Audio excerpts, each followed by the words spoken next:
Hello, this is Luke Mahin with Republic County Economic Development. And in the past, when we've had YEC in person, we've always featured a local entrepreneur. And this year, we're joined by Waylon Sheetz. He has a little bit of time here to talk to us about a project he's become a business owner. And so the first question I want to provide Waylon with is introduce yourself, explain where you're from, and any other background information that's kind of helped you get to where you're at with your business. Hey, absolutely. And hey, everybody. Again, I'm Waylon Sheetz. Grew up here in Belleville. I've spent pretty much my entire life here. Currently, I'm the Belleville Chamber and Main Street director here in town. Have been for a little over 2 years now, and really just getting into being involved in the community and knowing what that's about through the Chamber and Main Street opportunities. And the past couple of years really have led me into spark an idea of starting up my own business. It's something that I've always wanted to do, be a business owner in some form or fashion, and was able to actually open up a laundromat, Sheetz and Suds laundromat, over the past year through a lot of help, a lot of ideas, a lot of conversations being had, was able to make it possible. Cool. And Waylon, you're from Belleville, when did you graduate from high school there? So I graduated in 2015. Okay. And then, so you're fairly young compared to most business owners we get to deal with here in the county between my role and then your role. Can you introduce your business, what it does, where it's located, and who's kind of your market audience? Yeah, definitely. And now, of course, again, my business is a Sheetz and Suds laundromat on the south side of the square in downtown Belleville, right in the middle, right next to David's Creations Flower Shop. Been really marketing to anybody that's either unable to afford a washer and dryer at home, or maybe there's a broke over the weekend, kind of servicing about anybody that has the need to wash their clothes. There's been, I get a lot of traffic from truck drivers that come in through Love's Travel Stop, as well as local people, maybe who just have the kids came home for the weekend or for the holidays and just need to catch up on their laundry, or they just don't have a washer and dryer at home. And this gives them an opportunity, saves them driving down to Concordia or another community to get their laundry done, and able to just get everything done all at once within just a couple hours and get on their way. Because I know if anybody else is like me, the least favorite part of the week is doing laundry, and laundry is okay, but the folding is the worst part. But this is a way they can get everything done in one stop and make it hopefully an enjoyable experience too. So you currently don't sell a folding service, do you?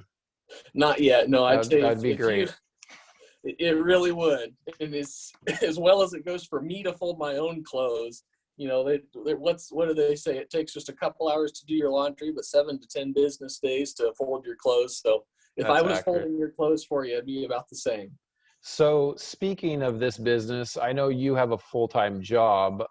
So was there any preconceived notions when you were in high school or getting a little bit older, that maybe you'd have an interest, is it possible to have a side business? Was that always there, or is that something that's been more recent? Like, where did you get your idea for this, to use that space for this service? Yeah, and that's a great question. And actually, growing up, in high school and beyond, I always wanted to be a business owner again, like I said, but really that capacity I led to, that would be my full-time job, would be to own my own business and really devote all of my time towards that one thing, whatever that would be. And yeah, it wasn't until I actually got into my position here with the Chamber in Main Street where I really started looking at different opportunities of, hey, what services do we need in Belleville that maybe won't devote 40 hours a week for me to be in the office, something that I could do on the side, as well as continue doing what I love here at the Chamber in Main Street office. Now, it really, that idea of really getting a secondary source of income while still working full time has really just kind of came to the forefront in the past couple of years, and realized that, hey, it can be done. And just and that's kind of where this idea led to, as well as just having a conversation with different people in the community. What does Belleville need? Back in January, I did a very similar thing of what does Belleville need in town, and people wrote it down. But that's what led to it for me, is that somebody needs we need a laundromat. So, well, shoot, I can do that and still keep doing what I'm doing here at the chamber.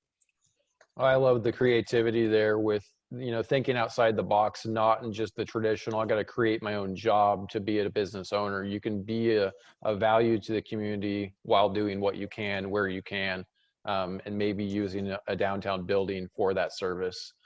So you've already talked about your products and services that you currently offer.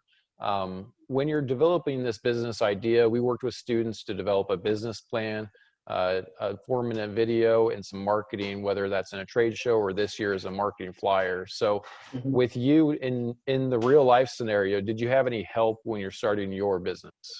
Oh, absolutely. The thing that several things played a part in getting through this. I talked about, I was having conversations with other business people about what does Belleville need, and that's what sparked the idea. But, being in my position with the Chamber and Main Street, there's different avenues that the Main Street program provides for new and existing businesses. So definitely using those tools that I have readily available, and also, reaching out to you, Luke, with economic development. I was huge seeing what is actually available, what information, and not even to the degree of what financial things can I get to get started, but more really educational. And going through the small business courses with Linda Sutton, I think a little over a year ago, before I even had this idea. Just wanted to go just strictly for information, but something that economic development set up was huge in getting this started, helped to really educate and give me an idea of what's going on. But that's, if I would have just done this all on my own without talking to anybody, I'd still be working on it. And that was the thing that helped me out a lot, was being able to have those conversations and partner up with different people from all different walks to really help make this possible. Yeah, and when we work with students, we always really encourage them to network, start asking questions of, if it's a fictitious business, ask somebody in that industry about how to run it. Where do you buy your product? How much do you sell? How do you market? And we encourage the same thing of our adult entrepreneurs, exactly like Waylon did. Start visiting people, find the truth in what your idea is. But also any of that financial training is super helpful. That's the biggest thing that our students struggle with, is how much to charge, what's realistic sales, things like that in that business plan. So you've talked about your target audience. How do you currently reach your customers right now?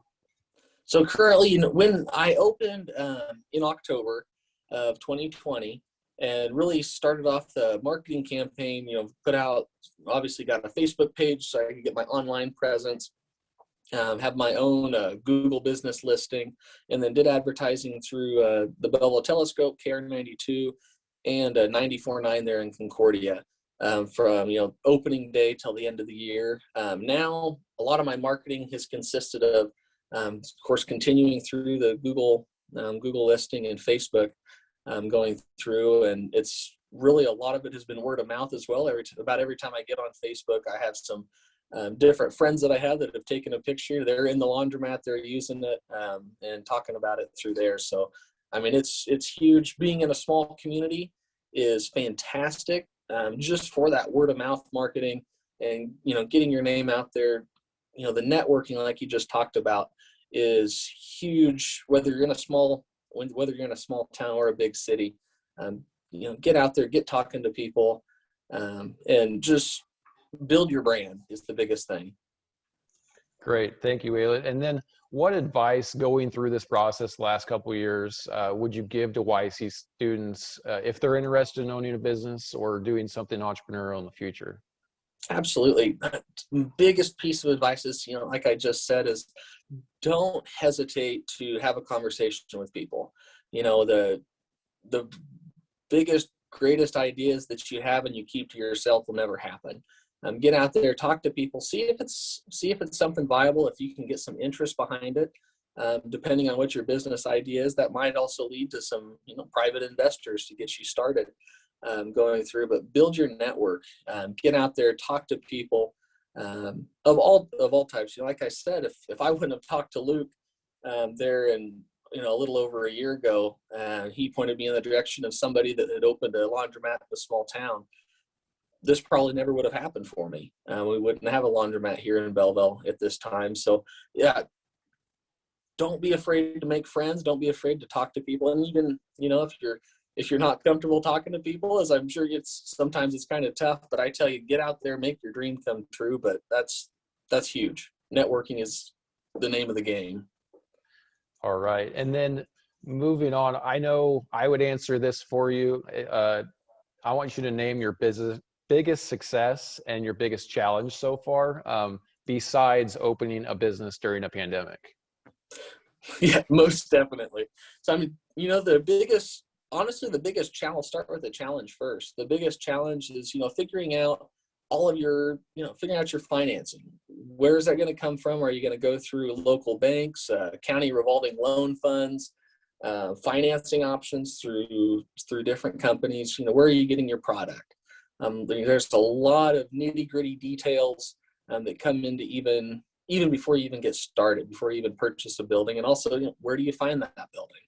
And I said, really, yeah, well, that was one of the biggest challenges for me, was finding, getting all of those details ironed out to be able to see, how am I going to make this possible on the financial side?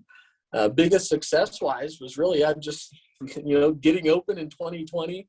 How crazy is that? And everything is shut down, but still crazy me wants to open up a business. So, that provided some hurdles as well, trying to open during a pandemic, even on the financial side. But no, it has been great to see, great to hear the compliments from the community, local and out of town people that talk about how clean, how homey the laundromat looks when they go in, which was my whole plan in the beginning. It has been great. It's been neat to see, and been neat to see a business continue to grow. Yeah, I definitely agree with that. The feel of the building, the updates that you've done there. I don't say I want to hang out in too many laundromats, but that one I would. So with that part of the question, what is the value? I know you're involved with Main Street, the programs you have there, some of the mission that provides in revitalizing the downtown of Belleville. Mm-hmm. What is the value in reinvesting in older downtown buildings for adults and or young students that maybe someday want to own a building and rehab it? So one of the greatest quotes I ever heard was, as downtown Belleville goes, so goes the town. And, and that just means, if we have a downtown that's full of empty buildings and there's absolutely nothing going on, that's going to reflect on amongst the rest of the industry, the rest of the businesses.